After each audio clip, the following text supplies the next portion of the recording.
Hey, I'm Pastor Joel, and just want to say thank you for downloading or streaming this message today. My prayer for you is that you're blessed by the content that you hear. As a church, our desire is to make disciples of Jesus, and we do that by helping people to trust and follow Him in every aspect of their daily life. So if this is something that blesses you, we just hope that you'll feel free to share this with others so that they might be encouraged and challenged by it as well. All right. Guess who's back? Back again. Hey, my name is Nathan. I am the youth pastor here. I am not the pastor, but I think sometimes when Joel's self-esteem gets a little bit low, he likes to have me come up here and act a fool so he can be like, oh, well, at least I'm not as bad as that guy. I'm mostly kidding. It's fine. But no, Joel originally was supposed to be in Nicaragua this week, and he came to me and he said, hey, since we're doing some graduation recognition, why don't you go ahead and preach this week as well, just to kind of keep the flow of things. And I thought that'd be neat. And it made me think about my own graduation Sunday back when I was a senior in high school. And when I was a senior, my church did a very brave and bold thing called Youth Sunday, which is kind of where the youth group would come and take over all of the main leadership elements of the service. Now, if you were kind of a little bit more of a traditional / smart church, you would do it on like a Sunday night. But our church was more of like on the cutting edge / maybe a little dumb. And so we did it on Sunday morning. And so the big crowd was there and it was time for Youth Sunday. And so what we did was we kind of divvied up different responsibilities amongst our youth group. We let our like socially anxious, really weird 7th and 8th grade boys do the offertory.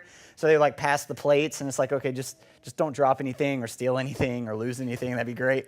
And so they did that. And then my girls, who are all chatty, they got to lead the Sunday school or teach the Sunday school classes that morning. And my sister will still tell me about when she was 8th or 9th grade, and she had the chance to teach the senior adult ladies Bible study that morning. And it just so happened my grandmother was in that class, and my sister made the terrible blunder of calling out grandma and asking her a question in the middle of the whole Sunday school thing, which is a big no-no for grandma. And ever since that day, I've been the favorite grandchild. So it worked out great for me. Grandma was like, don't you dare put the spotlight on me. And she did it. I was like, okay, fine. But we also got to take over some of the bigger parts of the service. So I grabbed an acoustic guitar that I didn't really know how to play. And my buddy grabbed an electric guitar that he did know how to play. And some of our girls got some microphones and we led the worship. And I would like to say that it went well, but it didn't. It just didn't. I remember, I still have nightmares, honestly, about we were going to do this special to this song. It's called You Won't Relent. It's like a big, powerful, heavy song.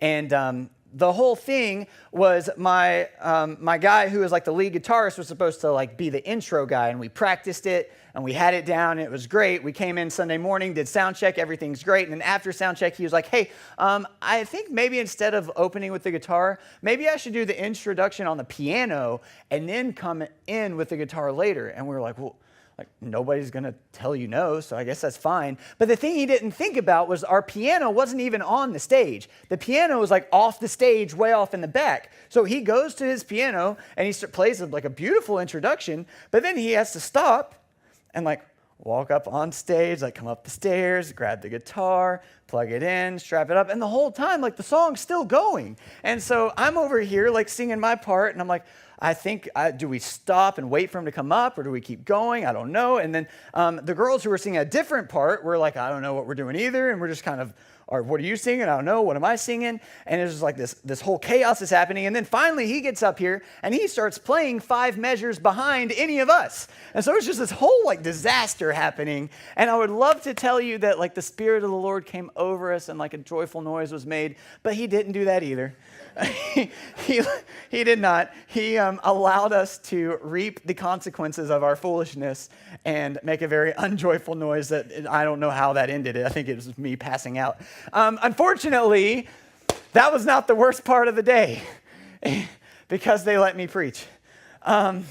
Bad plan. Should have learned by now. I was a senior in high school. I had been able to speak at a few different youth things. I'd done some like Sunday night type stuff, but this was my first time getting to like speak before the congregation on Sunday morning. It was a big deal for me. I was so excited. I thought this was like going to be my last time ever getting to do this. Joke's on me. And so they gave me like the Britney Spears mic and they were like, okay, we're giving you the reins Sunday morning. Go for it, kid. I was like, awesome. So I'm like, this is my only chance. I got to make it perfect. I got to make it good. And I will tell you this. it was probably the most memorable sermon to ever be preached at that church. And I would love to tell you that it was because of my intricate theology that I unpacked or because of my eloquent speech. It wasn't that either. It was worse. So I got to the part of, I call it the stool sit part. You know, like you get through like the fun parts and then you get to the serious part. And what you're supposed to do if you're a good preacher is you go grab your stool and you very like theatrically like bring it up and you like throw it down and you get up on the stool and you like lean over to the people so far that like you should probably fall off, but like God's keeping you up. And you lean in and you like talk you get real serious. And you talk like this, and you're supposed to cry a little bit, but I'm not very good at it. So I got to this part, I like the big, powerful part of the message. And so I'm hitting like the main point. Unfortunately, the Spirit of the Lord wasn't just moving amongst the people that day. He was also moving amongst like my stomach region. So you know how like, how do I explain this? You know how like sometimes you have like a burp and you know it's coming and you can do what you need to do and like swallow it down or like do your thing. But then sometimes they just hit you like ninjas. And you're like, where did that come from? Well, the devil hit me like a ninja. And so I just want you to imagine, like, here I am, senior in high school, big moment, big points. And I'm like, so what God wants you to hear today, just I was like, oh, no. But I didn't handle it well either, shockingly. It should have like probably kept going or something. I remember I stopped, I froze. I was like, oh gosh. And the whole place was quiet because, you know, we're at church and you got to be respectful. You can't laugh at stuff like that. And so people were like holding it in. And I look up, I'll never forget this. I look up and I go, did y'all hear that?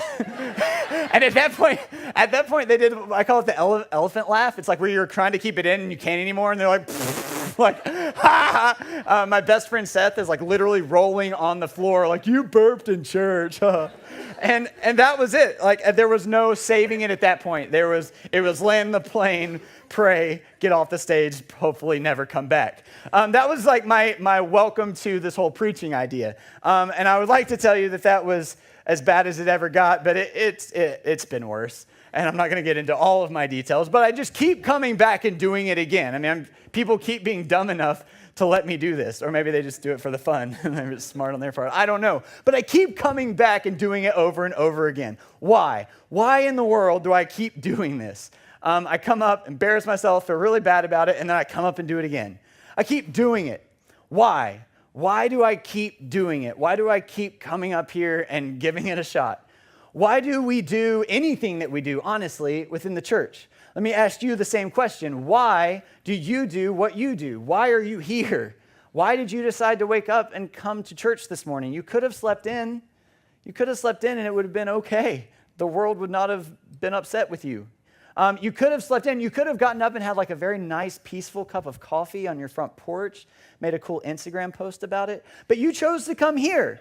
Why? Why did you choose to come here? In first service, I had a bunch of you who were in a training and you were learning how to best help prepare snotty-nosed little kids to become disciples of Christ.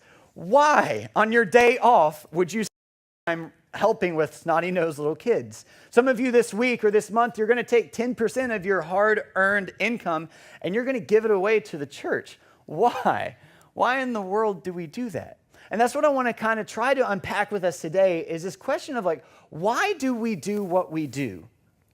And my inspiration and my motivation for this, the thing that got me thinking about it, was happened a couple months ago in my youth group. We were talking about evangelism, sharing our faith.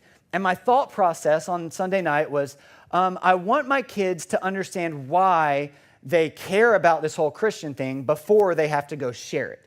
The idea was you can't really go and share your faith with somebody if you don't really understand why it matters to you in the first place. So my setup question that night for my small groups was to talk about why do you do the Christian thing? And ideally, they would answer that question, and then however they answered that, they would use it to project of, okay, this is why it's important that other people know God as well. But my small group leaders came to me afterwards, and we were kind of debriefing, and each one of them told me, hey, I know we were supposed to talk about kind of evangelism and sharing our faith, but honestly, we kind of got stuck on question one. We kind of got stuck on this idea of why we do what we do. They said, we asked our kids, why do you do it? And they kind of gave us crickets. And I'm really proud of my kids, and I'm really proud of my small group leaders because they didn't just sit on those crickets. They weren't like, oh, I guess we don't know, let's go home.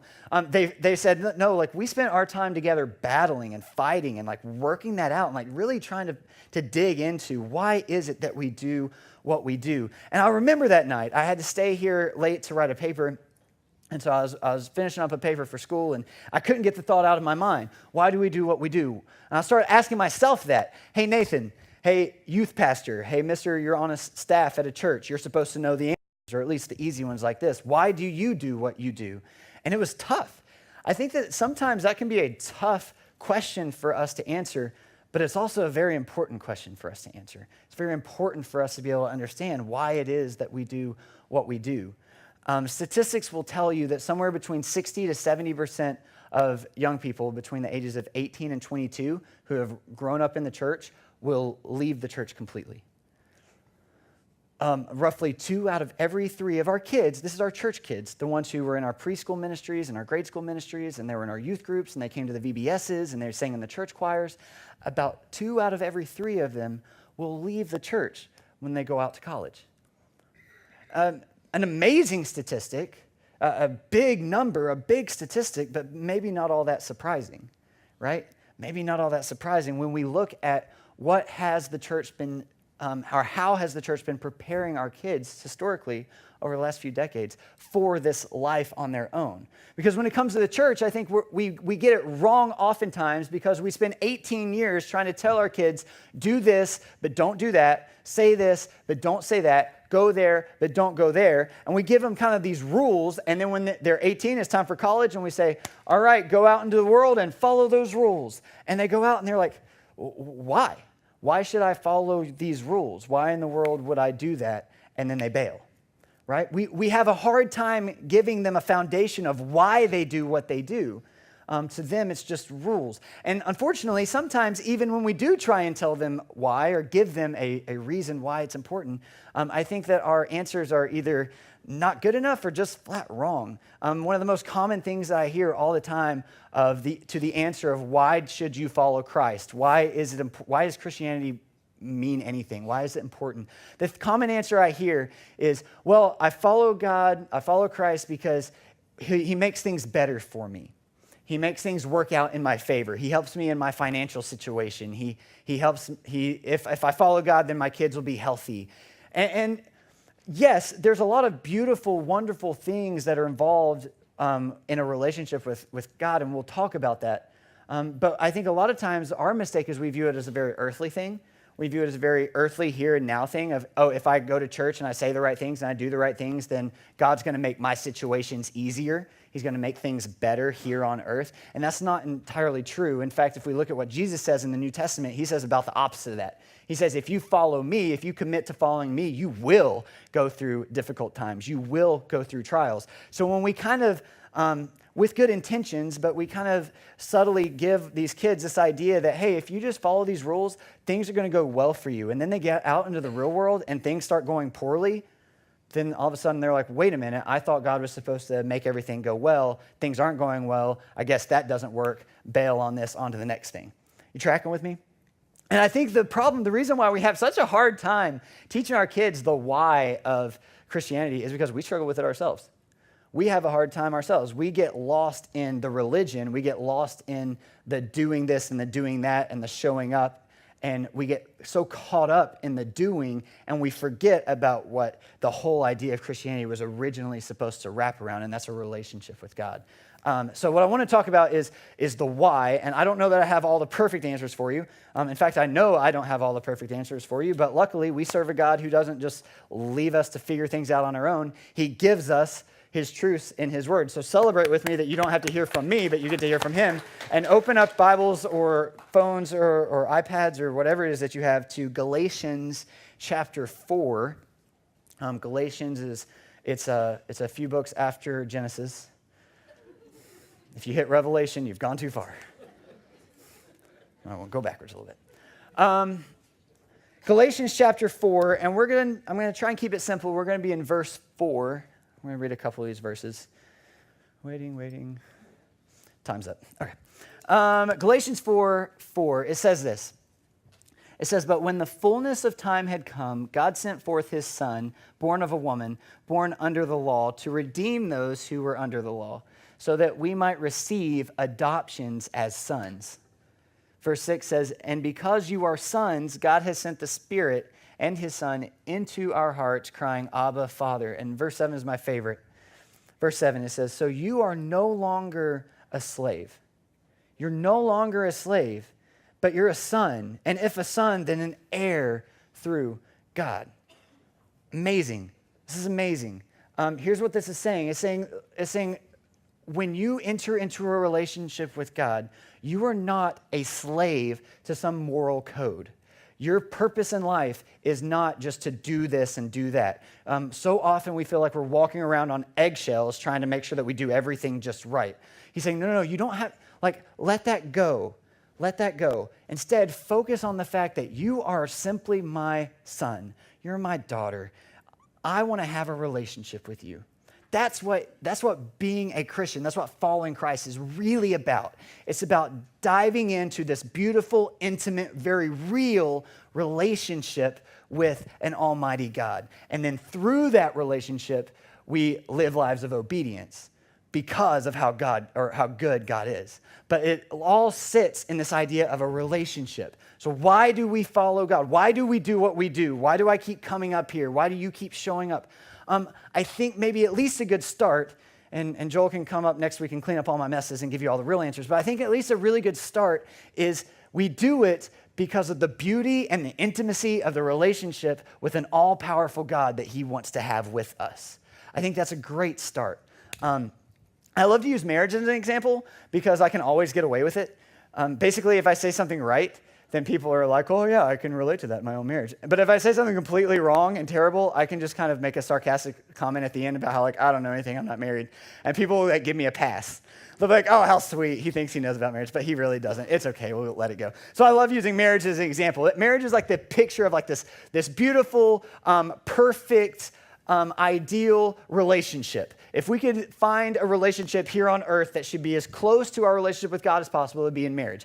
And I'm going to take a few stabs and guesses and bets with you about marriage for a second. I hope I don't get them wrong, but I might. I bet that if you got married for the money, then things aren't going so well for you right now. I bet you're struggling. Some people are like, yeah. Some people are like, well, I don't know. I'm still waiting to find out. I bet if you got married for the money, then things are probably a little bit tough for you. Let me try this one. I bet that if you got married just simply to get your parents off your back, to make them happy, to make them proud of you, then things aren't going so well for you. Or maybe not your parents, but other people. You got married so that maybe people would appreciate you. They'd be like, oh, he's married. He must be great. Or you can get a lot of Instagram likes. Like, oh, I'm getting married, ring, Instagram likes. You do it for for the way that people perceive you. If you get married just so that people can think that you're awesome, I'm going to assume that relationship is not good. I'm going to assume that you're struggling a little bit. Let me make one more. Ooh, this will be fun. I bet if you got married because you thought it was going to make your life so much easier. Careful, don't say anything out loud. I don't want you to say anything wrong. No divorces need to happen here today. That'd be bad for me.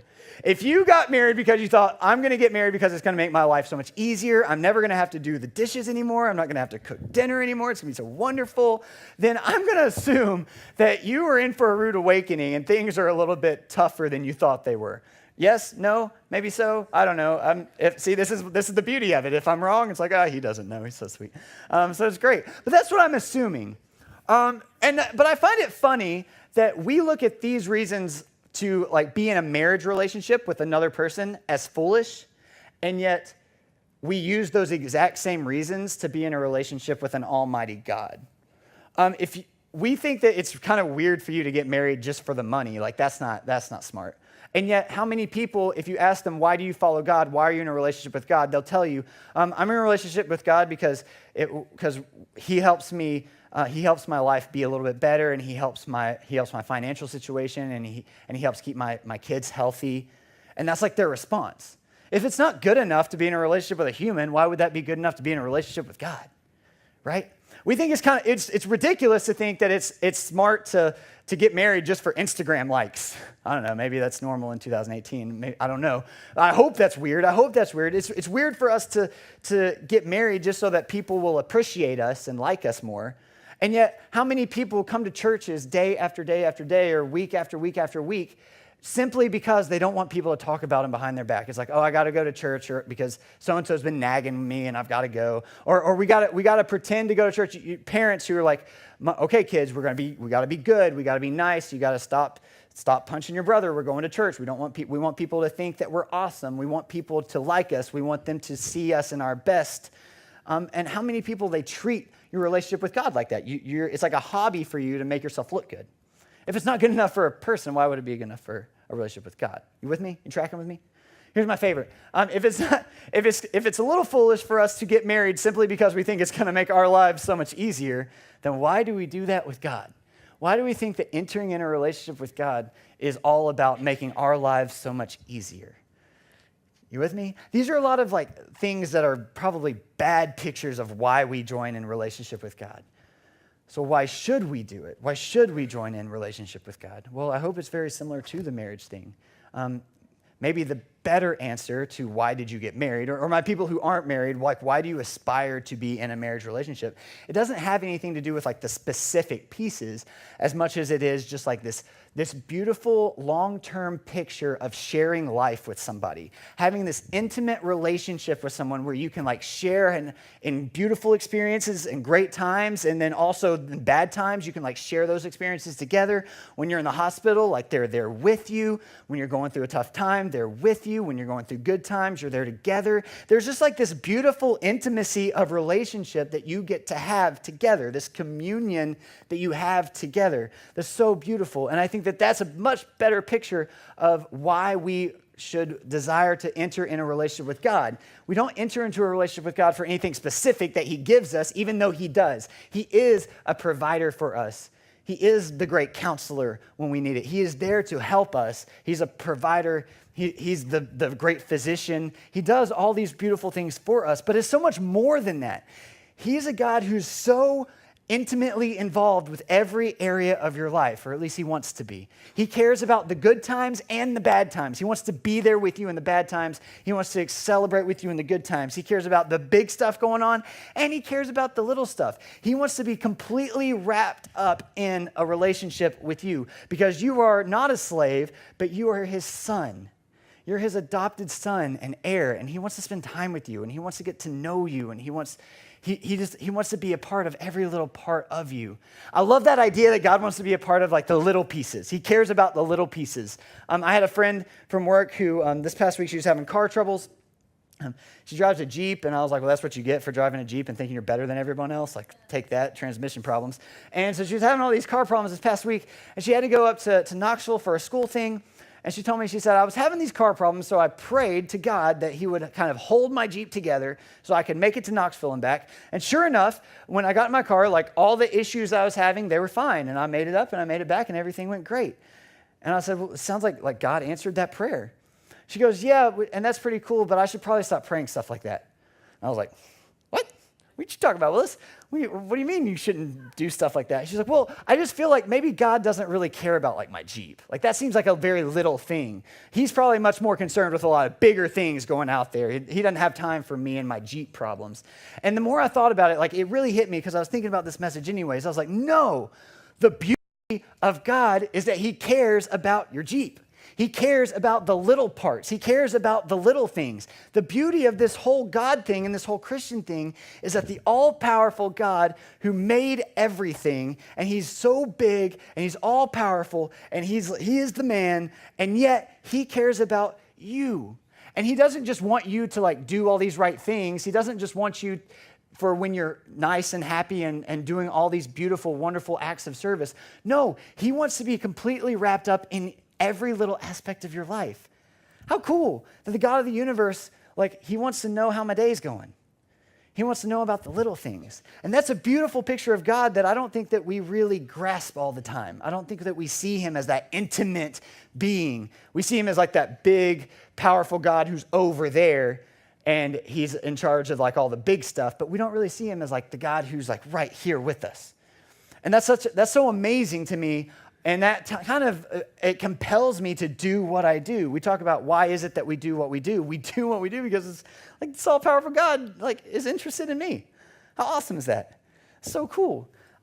Last piece, my family is very good at dinners.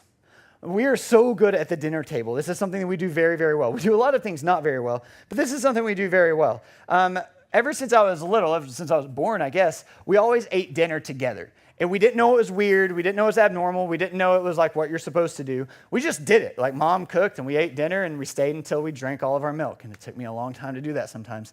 And we still do it today. When my sisters come into town, we always make a point, like we go, everybody kind of gathers at mom and dad's house. Mom will cook. We'll all gather around the dinner table. And we have some beautiful times around our dinner table. It's also a little predictable, if I'm being honest with you. My sister, Melody, she's in college. She's really funny. Just about every time we're together, she will talk about 95% of the time. You know, those people in your family, it's like, okay, they're going to just talk about themselves probably. But she's really funny, so we like it and we let it happen. And she's usually like making some joke that's like kind of inappropriate, but kind of not, usually about poop. And my dad is like hee-haw laughing at her. He thinks she's hilarious, so he's like dying laughing at whatever she's saying. I'm like egging her on, like trying to get her to go further and go further. And my mom is over here with like this composure, and she's like, now, Melody, we don't talk about that at the dinner table, blah, blah, blah. She's like trying to hold it in, you know, and Melody will like stare her right down in the face, and she'll be like, but you think it's funny, don't you, Mom? And then usually Mom will kind of lose it. And that happens like all the time. And then our conversations will wrap, and we'll start talking about like something very serious and spiritual. And here we go. We're going to talk about how something going on in church, and what does the Bible say about this or that. And I'll usually give my big speech of like pretending like I know what I'm talking about. And then my mom and my oldest sister, Julie, who actually know what they're talking about, will like put me in my place. And I'll be like, actually, no, you're wrong. I'm like, oh, you're right. And like right when we get into the nitty gritty part, and it's like, oh, we're really in the depths of spiritual talk, then Melody will make another poop joke, and we're like right back where we started. You know what I mean? It's a beautiful time. We do dinner really well. Our dinner table is a beautiful place. And over the years, we've had so many awesome experiences there. It's a place of joy, of laughter, of storytelling. We've had dinner tables full of tears. We've had those family meetings, those difficult times where we cried together. We've had exciting times together. It's a time for just a beautiful community. And I was listening to a pastor, I honestly don't know who it was, but he said our relationship with God is predicated almost solely on communication. And that communication takes form in prayer. And when he said, when I think of prayer, I always think that it's me sitting at the dinner table with the Trinity. It's me sitting down at God's table and having dinner with him. Now, some of us, that's a very scary thought because our vision of God is very scary. But the beauty of God is that his table is a wonderful place to be. It's a table full of joy, full of laughter, full of storytelling. Yeah, there's some difficult times, and there's tears, and there's frustrations, and there's yelling. But then there's also times of reconciliation and beauty. Like our dinner table experience with God, the relationship that he wants to have with us is very real. He wants to hear about your day. He wants to know how you're feeling.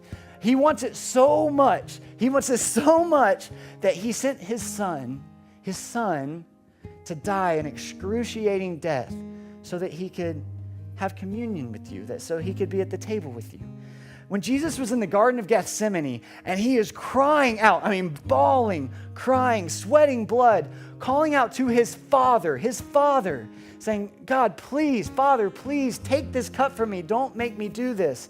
And God, looking down on his only son, of whom he loves, 3 times says, no, I'm going to allow this to happen.